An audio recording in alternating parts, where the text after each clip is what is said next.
Counting జరిగే ముందు astrologers అంటే వాళ్ళ గురించి మిమ్మల్ని అడిగేది కాదు, కాకపోతే ప్రజలు మిమ్మల్ని ఇది అడుగుమన్నారని అడుగుతున్నాను నేను. ఇప్పుడు వేణుస్వామి లాంటి పర్సన్ ఒకన్నాడు, ఆయన ఆస్ట్రాలజీకి సంబంధించింది ముందే ఇది జరుగుతుంది, ఇలా జరుగుతుంది, నిక్కచ్చిగా ఇలానే జరుగుతుంది అని చెప్తారు. కొంతమంది ఆస్ట్రాలజర్స్ ఏమో లేదండి మీ పుట్టిన రోజు సమయం ఇవన్నీ తీసుకొని ఇలా జరుగుతుందని చెప్తారు. కానీ ఆస్ట్రాలజీ అనేది ఉంది కాకపోతే ఇలా చెప్పడం ఎంతవరకు కరెక్టు? జనాలు దీన్ని ఒకలాగా తీసుకొని వాళ్ళు తప్పుగానా రైటా తీసుకొని జనాలు మోసపోతున్నారా, లేకుంటే జనాలు తీసుకోవచ్చా తీసుకోకూడదా? ఇలాంటి మాటలు వినొచ్చా వినకూడదా? ఎందుకంటే మీ నోటి ద్వారా వాళ్ళు వినాలే ఇది అసలు వాస్తవమా కాదా. మీరు అడిగేది ఆస్ట్రాలజీ అంటున్నారు, జ్యోతిష్ శాస్త్రం. ఇది వేదంలో షడంగాల్లో ఒకటి. దానికి శిక్ష, కల్పం, నిరుక్తం, వ్యాకరణం, జ్యోతిష్యం అని వేదానికి 6 అంగాలు. ఈ 6 అంగాల్లో జ్యోతిష్యం ఒక అంగం. ఒక్కొక్కటి మనిషి జీవనంలో జీవించడానికి వేద విజ్ఞానం అనేది అవసరం.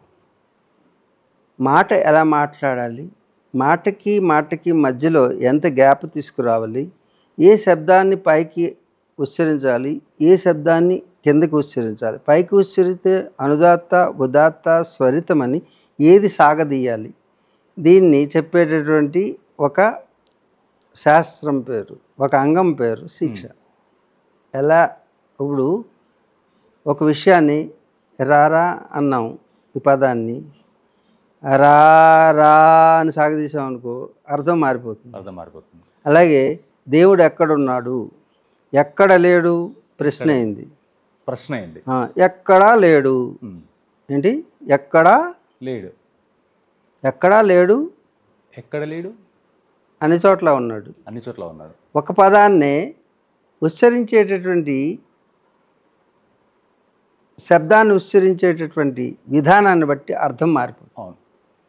అందుకే వేదాన్ని ఉచ్చరించేటప్పుడు మంత్రభాగంలో చిన్న అనుదాత్తం కానీ ఉదాత్తం కానీ స్వరితం కానీ ఎక్కడ ఏది కావాలో, ఎక్కడ సాగదీయాలో, ఎక్కడ కిందకి తగ్గాలో, ఎక్కడ పైకి లేపాలో శబ్దాన్ని అది తెలియకపోతే మంత్రం రక్షించే బదులు భక్షిస్తుంది.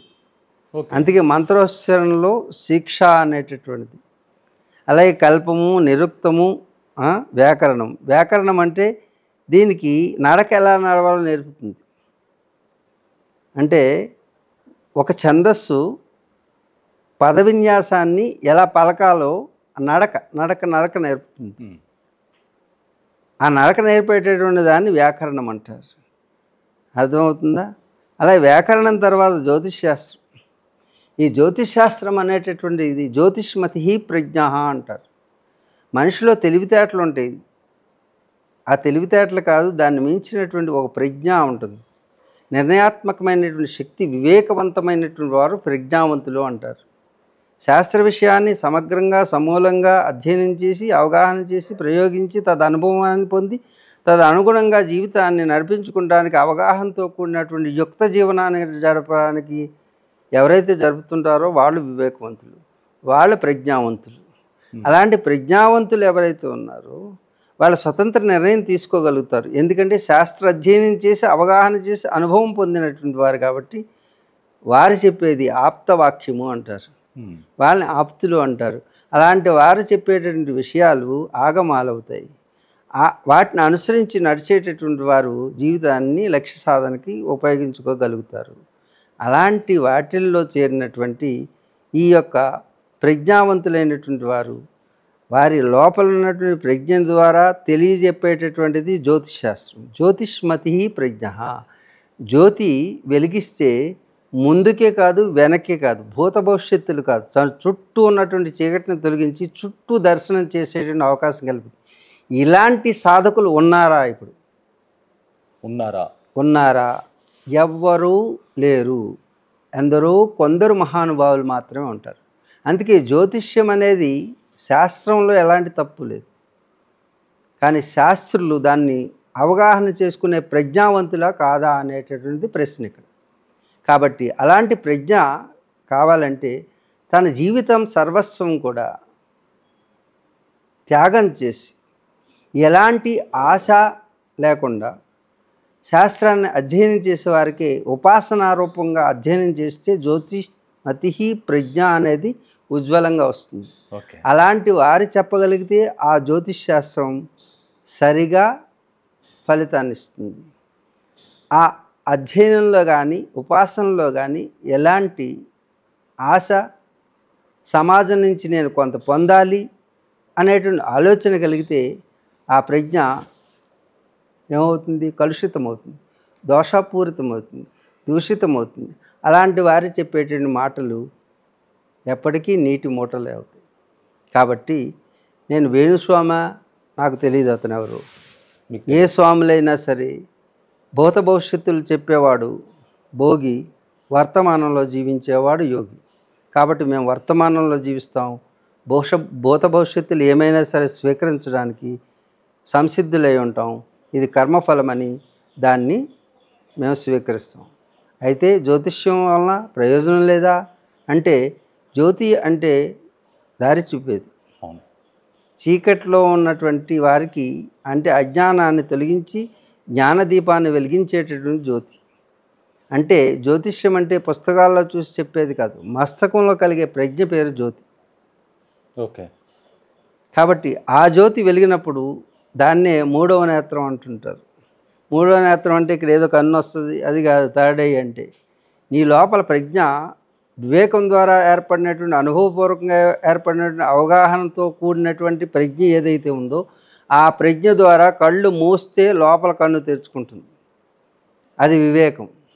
ఆ వివేకం ద్వారా మ్యాథమెటికల్ అంటే గణితం ద్వారా అంచనాలు వేసి లెక్కలు వేసి పర్ఫెక్ట్గా నీ లోపల క్యాలిక్యులేషన్స్ అందించి ఈ మనిషి ఈ ముఖం చూస్తే ఈ కాళ్ళు ఈ ముక్కు ఈ చెవులు ఉన్నవి కాబట్టి ఇతను గత జన్మలో ఇది చేశాడని చెప్పవచ్చు. దీనికి ఏమీ థర్డ్ ఐ అంటే అదేదో చూసేస్తున్నామని కాదు, ఇది ఒక గణితం, లోపల ఒక క్యాలిక్యులేషన్స్. అందుకు థర్డ్ ఐ అన్నట్టు ఇది యూట్యూబ్లో చెప్తున్నట్టు మూడో కన్ను ఇక్కడ ఓపెన్ అవుతుంది.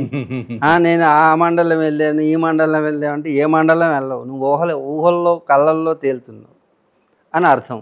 కాబట్టి సాధకులైనటువంటి వారు జ్ఞాననేత్రం తెలుసుకుంటారు. ఇదే థర్డ్ ఐ. జ్ఞానంతో సంపూర్ణమైనటువంటి పరిపూర్ణమైనటువంటి విజ్ఞాన తృప్తాత్మ అయినటువంటి వాడు ఎవడైతే ఉన్నాడో వాడు చెప్పేటటువంటి విషయం మాత్రమే పరిధిలోకి తీసుకోవాలి. కేవలం వ్యాపార దృక్పథంతో వచ్చేటటువంటి వారు ఎవరు ఏం చెప్పినప్పటికీ అది ఊహా మాత్రమే. అయితే నా గొప్పతనం అంటారు, అవ్వకపోతే వాడు తప్పు అంటుంటారు. కాబట్టి ఇవన్నీ ఊహాజనితమైనటువంటి విషయాల గురించి మీరు ప్రశ్నించినా లోతైనటువంటి పరిశీలన లేకుండా శాస్త్రాధ్యయనం వారు జీవితాన్నే త్యాగం చేస్తే శాస్త్రాలు వాళ్ళు అవగతమవుతాయి. అలా కానప్పుడు ఏది చేసినా తప్పే అవుతుంది. జ్ఞాని తప్పు చేసినప్పటికీ ఒప్పుగానే ఉంటుంది. అజ్ఞాని చేసే ఒప్పు కూడా తప్పుగానే పరిణామం చెందుతుంది. కాబట్టి జ్ఞానవంతుడు కావాలి. తస్మాత్ యోగి భవ అర్జున అంటాడు.